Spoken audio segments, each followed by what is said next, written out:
kailangan mo ilay sa akong pag-inusara. Day, ako ni. Dahil di kaligo kung sunod ko. Sige, Nay.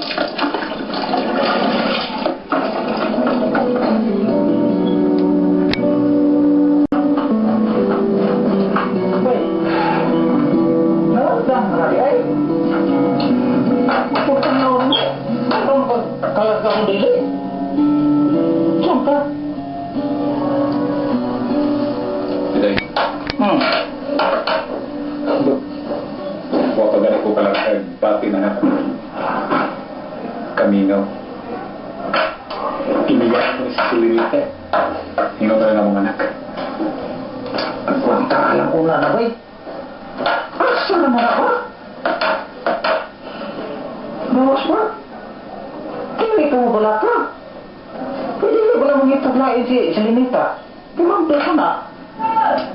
Posibilidad noon na ito. Kaya laki ka. Nga. Wapo pa yun. Sus. O palakiro pa ka?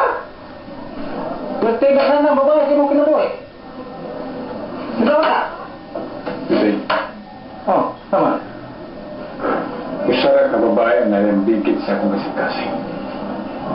Kaya wailangan ko bigit sa silirita. Ako ganit. Bisa ni Adto nga hapa siya. Ako nagyampingan ang akong papatid niya kaniya. Hinoon ba'y? Nakasaksi mo po mo. Daghan kayong mga babae nga nagagusto ni mo din sa ato. Pero si Selenita di inugi pagkabataya. Tungod kay siya may akong kikugma. Yung dua. Si Asyong o si Pilar. Mga maot kayo. Gusto din sila nga ang ilang anak mo ninyo dato. Kamaayo ba nilang sikat-sikaraan. Patiran mo yun. Uli nga po na rin. Bahay kay patiran. Sagdil na sila pitoy. Hindi kasi, mambasing, asam na eh. Tuan, pagkito pa init. Yun na.